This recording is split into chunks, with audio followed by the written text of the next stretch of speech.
I had given 12 years of my life to this marriage, 12 years of standing by his side through every triumph and failure, every late night at the office and every business trip that stretched into weeks, 12 years of managing our home and raising our children while he climbed the corporate ladder, 12 years of being the perfect wife at every company function and charity gala, smiling and nodding while he networked with executives and investors, 12 years of putting my own career aspirations on hold because he said we needed stability and someone had to prioritize the family, 12 years of believing that my sacrifice mattered and that he valued what I brought to our partnership. But apparently I had been living in a delusion of my own making because on that humid Saturday evening in July at his company's annual summer gala held at the Riverside Country Club, surrounded by his colleagues and their spouses, dressed in the expensive navy gown he had insisted I wear. Because it made the right impression, standing near the bar with a glass of champagne I hadn't even wanted, I heard him say the words that would unravel everything we had built together, or rather everything I thought we had built together, because his vice president had just made some joke about how behind every successful man is a woman spending his money, and instead of defending me or simply laughing it off, my husband looked directly at me with this cold, dismissive expression I had never seen before and said loud enough for everyone in that circle to hear, "You'd be nothing without me, let's be honest, you'd probably be working retail or something if I hadn't given you this life." And the way he said it wasn't even angry, it was casual, matter of fact, like he was commenting on the weather or the quality of the hors d'oeuvres, and I felt my face flush hot with humiliation as several people laughed uncomfortably and others suddenly became very interested in their drinks, and I stood there frozen with that practiced smile still plastered on my face even though something inside me had just shattered into 1,000 pieces, but I didn't make a scene, didn't throw my drink in his face or storm out dramatically like part of me desperately wanted to do. Instead, I excused myself calmly and went to the bathroom where I locked myself in a stall and took several deep breaths while my hands shook and my mind raced. And in those few minutes alone, I made a decision that would change everything, because I realized that this wasn't just a thoughtless comment or a joke gone wrong. This was how he actually saw me, how he had probably always seen me, as an accessory to his success rather than a partner, as someone he had rescued rather than someone who had sacrificed her own potential for our shared life. And I decided right then that I wasn't going to accept that narrative anymore. So I pulled out my phone and texted my old college roommate Sarah, who had gone on to become a successful attorney, asking if her firm was still looking for legal assistance because I knew I needed to start rebuilding my independence immediately. Then I texted my sister asking if I could store some boxes at her place without explaining why because I wasn't ready to say the words out loud yet. And finally I composed myself and walked back out to that gala with my head high and rejoined the party. But instead of standing next to my husband like I normally would, I started circulating on my own, actually having real conversations with people instead of just being arm candy, and I met a woman named Patricia who ran a non-profit focused on financial literacy for women, and we talked for almost an hour about her work and my background in economics from college. The degree I had never done anything with because I had gotten pregnant right after graduation, and my husband had convinced me that staying home was the smart choice, and Patricia seemed genuinely interested in my thoughts and perspectives, and she mentioned that her organization was looking for someone to help develop their curriculum and training materials, and I found myself saying yes before she even finished asking if I might be interested, and for the rest of that evening I felt like I was watching myself from outside my body, going through the motions of being Mrs. Perfect Wife while internally I was already planning my exit strategy. And when we got home that night my husband didn't even mention what he had said, didn't apologize or acknowledge that he had humiliated me in front of his colleagues. He just talked about some deal he was working on and complained that the food at the gala hadn't been as good as last year, and I realized he genuinely didn't think he had done anything wrong, that in his mind he had simply stated a fact, and that made everything so much clearer. So over the next 3 months, I systematically prepared for my departure. While maintaining the illusion that everything was fine, I started working with Patricia's nonprofit 3 days a week, telling my husband it was volunteer work because that seemed appropriately wife-like and unthreatening, but I was actually getting paid and building up my own bank account that he knew nothing about. I gathered all our financial documents and made copies of everything, tax returns and investment statements and property deeds and credit card bills. And I discovered that our finances were far more complex than I had realized, with accounts I didn't know existed and investments he had never mentioned, and I also found emails that suggested his relationship with his secretary wasn't quite as professional as he had always claimed, which didn't even hurt as much as I thought it would because by that point I was so emotionally detached from him that it just felt like additional evidence supporting my decision.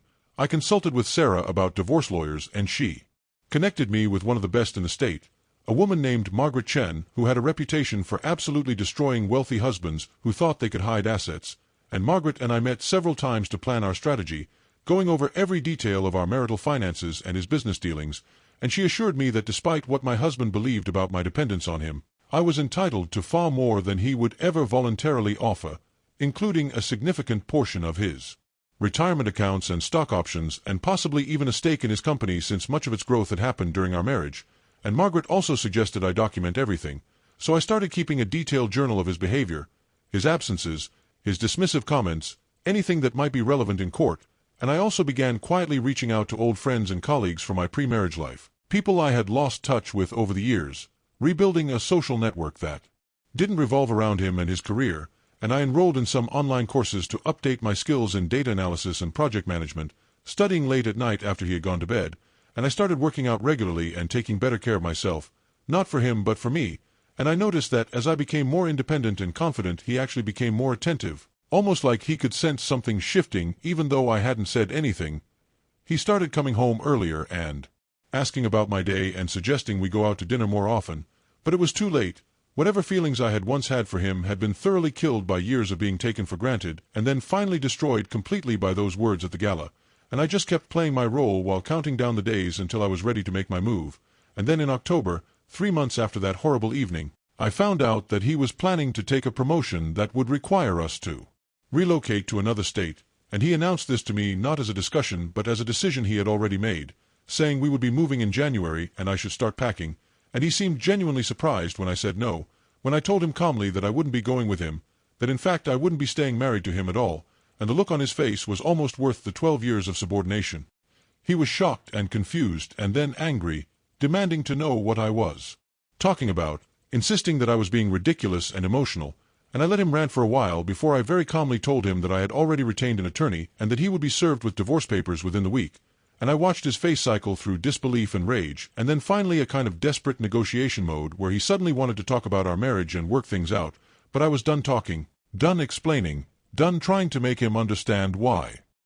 His words and actions had consequences, and when he tried to intimidate me by threatening that I would get nothing in the divorce, that he would make sure I ended up with barely enough to survive, I just smiled and told him he was welcome to try, but that my attorney was very good and very thorough, and that I had copies of everything including his correspondence with his secretary. And I watched the color drain from his face as he realized I wasn't the naive dependent wife he had always assumed. I was, that while he had been dismissing and underestimating me, I had been quietly preparing for this exact moment, and the divorce took almost a year to finalize because he fought me on everything, tried to hide assets and undervalue his stock options, and claimed that various investments were separate property. But Margaret was relentless, and we had documented everything so thoroughly that the judge saw right through his attempts at deception, and in the end I walked away with half of everything, plus spousal support for 5 years and a portion of his pension, and more importantly, I walked away with my self-respect restored and a new career that I had built on my own merit, because that volunteer position with Patricia's nonprofit had turned into a full-time job as their director of education programs, and I was good at it, really good at it, developing curricula and training facilitators and speaking at conferences about women's financial empowerment. And it turned out that all those years of managing our household finances and researching investments and budgeting for our family had actually given me valuable skills. I just needed the opportunity to apply them professionally, and I started dating again eventually, nothing serious at first, just remembering what it felt like to be seen and valued as a complete person rather than as an extension of someone else's success. And I reconnected with my children in a deeper way because I was no longer so focused on maintaining the facade of the perfect family. I could just be there, mother without all the performance anxiety, and they actually respected me more once they saw me standing up for myself and pursuing my own goals. And now 5 years later I'm remarried to a man who actually sees me as an equal partner, who asks my opinion and values my expertise, and never makes me feel like I should be grateful for his presence in my life. And my career has flourished beyond anything I imagined possible during those years when I had convinced myself that my only value was in supporting someone else's ambitions. And sometimes I run into my ex-husband at social events because we still have mutual acquaintances and our kids' activities overlap, and he's always awkward and slightly bitter, making passive-aggressive comments about how I did all right for myself, as if my success is somehow surprising or undeserved. And I just smile politely and change the subject because I don't need his validation or his acknowledgement of what he did wrong. I don't need him to understand that his casual cruelty at that gala was actually a gift in disguise, the catalyst I needed to stop living a half-life and start building something real on my own terms. And sometimes I think about that version of me standing at that bar with a champagne glass and a fake smile, absorbing his humiliation and thinking that was just how marriage worked, that sacrifice and subordination were the price of stability, and I want to go back and tell her that she's worth so much more than she knows. That the life she's living is too small for who she really is. But of course I can't go back. I can only move forward, and that's exactly what I did. I took his worst moment and his cruelest words, and I used them as fuel to rebuild myself into someone stronger and more capable and more authentically happy than I ever was during those 12 years of loyal, devoted self-erasure. And now when I speak to women who are trapped in similar situations, who have made themselves smaller to accommodate someone else's ego, who believe they'd be nothing without their husbands or partners, I tell them my story and I watch something shift in their eyes, a recognition that they don't have to accept someone else's diminished version of who they are, that it's never too late to reclaim your potential and your dignity, and that sometimes the best revenge isn't revenge at all. It's simply living well and refusing to let anyone else define your worth ever again. And the most unexpected part came 2 years ago when I received a message through LinkedIn from his current wife, a woman he had married less than a year after our divorce was finalized, and she was asking to meet for coffee because she had questions about our marriage and what had gone wrong, and I almost declined because I didn't want to get dragged back into his orbit or his drama, but something in her message felt desperate and familiar. So I agreed to meet her at a quiet cafe downtown, and when she arrived I could see the exhaustion in her eyes, the same tight smile I used to wear, and she told me that he had recently said something dismissive to her at a company event, something about how she should be grateful for the opportunities he had given her, and she wanted to know if he had always been like that with me, if I had noticed warning signs she might have missed. And I sat there looking at this younger version of myself, and I felt this overwhelming sadness mixed with relief that I had gotten out when I did, and I told her the truth, all of it, not to be vindictive, but because she deserved to know what she was dealing with, and I watched her face as she processed the information, saw her moving through the same stages of realization I had experienced. And when we parted ways, I gave her Margaret Chen's contact information and told her she didn't have to make any decisions right away, but she should at least know what her options were, and 6 months later I heard, through mutual friends, that she had filed for divorce, and I felt no satisfaction in his second failed marriage, only hope that she had learned the lesson faster than I had, that she hadn't wasted 12 years before realizing her worth, and sometimes I wonder if he ever connects the dots. If he ever realizes that the common denominator in his failed relationships is him and his inability to see women as anything other than supporting characters in his narrative. But I doubt it, because men like him rarely have that kind of self-awareness. They just keep moving forward convinced that everyone else is the problem. And honestly, that's fine with me, because his inability to change means I never have to question whether I gave up too easily or left too soon. I know with absolute certainty that leaving was the best decision I ever made. And then last month something happened that I never could have anticipated. My eldest daughter, who's now 23 and working at a tech startup, came to me and said she had been talking with her father about her career, about whether she should take a promotion that would require more travel and longer hours. And apparently he had told her that she should think carefully about it because eventually she'd want to settle down and have a family, and she didn't want to price herself out of the marriage market by being too successful or too independent. And I watched my daughter's face as she recounted this conversation, saw the flash of anger and disappointment in her eyes, and she asked me point blank if that was the kind of thing he used to say to me, if that was part of why we got divorced. And I realized that all these years I had protected my children from the real reasons our marriage ended, had kept things vague and diplomatic for their sake.